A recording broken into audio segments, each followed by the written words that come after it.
बात हम करेंगे, डिजिटल इंडिया की बात करेंगे, टेक्नोलॉजी की बात कर लें। मेक इन इंडिया में पीएम ने मेक इन इंडिया अभियान शुरू किया था, जिसे निवेश को सारे ने चेहरे उपर एक गल उपर आके मुस्कुराहट आई। सोचो जिसले तुस बाहरों इन्ना मुस्कुरा दियो, जिसले तुस अंदर बैठ के आने वाला पता पहले लोग भी ध्यान कन्नै नहीं सुनाते थे।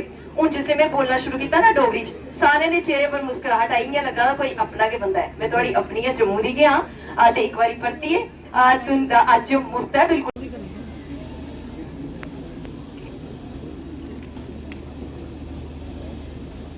रन करेगी उनका अभी फिलहाल में इनका स्टॉपेज नहीं है, कुछ तकनीकी कारण है इसके, और बहुत जल्दी ही इनका स्टॉपेज उधमपुर और कठुआ में भी कराया जाएगा। धन्यवाद। पहले लोग भी ध्यान कन्नै नहीं सुनाते थे। हूं जिसले मैं बोलना शुरू किया ना डोगरी च, सारे ने चेहरे पर मुस्कुराहट आई, इयां लगा कोई अपना के बंदा है। मैं थोड़ी अपनी है, जम्मू दी गया ते एक बारी परती है अज मुफ्त है बिल्कुल। और मुझे खुशी है कि उस दिन हमारे साथ मनोज भाई भी बतौर रेंज राज्य मंत्री इसी स्थान पर इसी जगह खड़े थे, और उनकी सेवाएं निरंतर अब तक हमारे भाग में लिखी हुई है। उस समारोह में जो लोग उपस्थित थे उनको याद होगा, मैंने ये कहा था कि ये रेल का स्टेशन इत्तेफाक से सन 2013 में ही तैयार हो चुका था।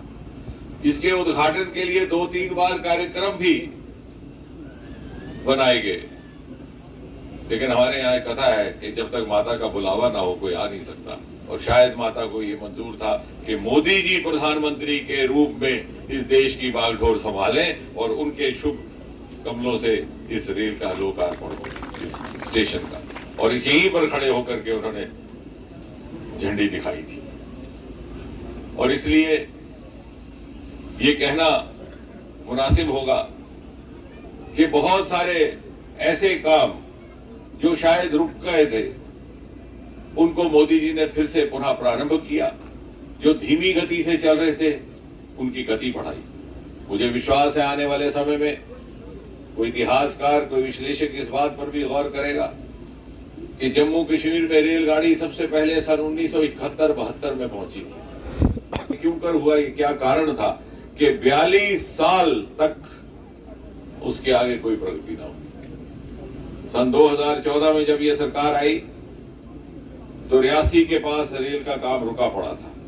एक अलाइनमेंट को लेकर के विवाद था, उसको पुनः प्रधानमंत्री जी के ध्यान में लाया गया। यहाँ पर रेल मंत्री जी 2 बार आए, दोबारा अलाइनमेंट बनाई गई। आज दुनिया का सबसे ऊंचा पुल वहां पर निर्माणाधीन है, बल्कि निर्माणित हो चुका है। मोदी जी ने उसका जिक्र G20 के अधिवेशन में भी किया। और उसके बाद एक के बाद एक कश्मीर घाटी भी रेल के माध्यम से शेष भारत के साथ जुड़ जाएगी। इतना ही नहीं, अगर आप कुल मिलाकर के देखें, क्योंकि इस बात का कभी कभी हमें एहसास नहीं रहता और मीडिया में भी इस प्रकार की खबरें कम आती हैं।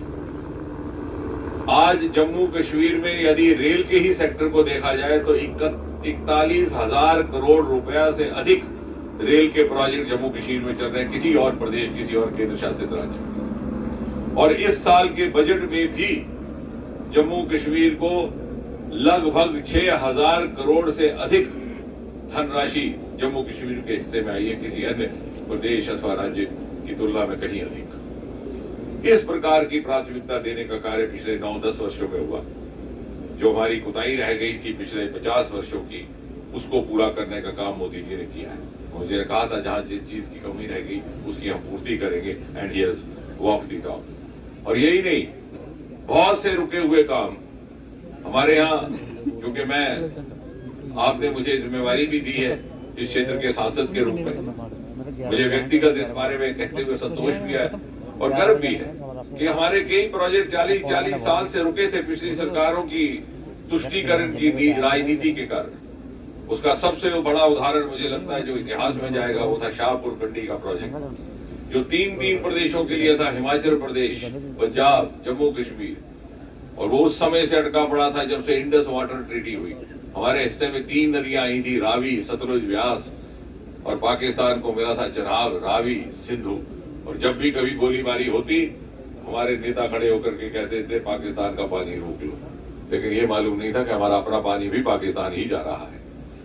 क्योंकि यही वो डैम था जिसके बनने से रावी का सारा पानी कठुआ, सांबा और गुरदासपुर जिलों को मिलता, लेकिन नहीं बनाने दिया गया। सन 75 से उसको रोक करके रखा गया। मोदी जी के ध्यान में लाया गया, व्यक्तिगत हस्तक्षेप हुआ, दोनों प्रदेशों के चीफ सेक्रेटरीज को दिल्ली में तलब किया गया, दोबारा एग्रीमेंट हुई, उसके बावजूद भी वहां के मुख्यमंत्री ने हस्ताक्षर कर दिए। यहाँ के मुख्यमंत्री को हस्ताक्षर करने में सब कुछ था। शासन लागू हुआ, उसके बाद हमें यहां से हस्ताक्षर उपलब्ध हुए। मैं बधाई देता हूं माननीय मनोज सिन्हा जी को, हमारे बड़े पुराने मित्र, हम सांसद में इकट्ठे भी रहे, कि बहुत से ऐसे रुके हुए काम जो वोट की राजनीति को रुके हुए थे, उनको मनोज जी के आने के बाद पुनः गति मिली। और आज शाहपुर कंडी का पहला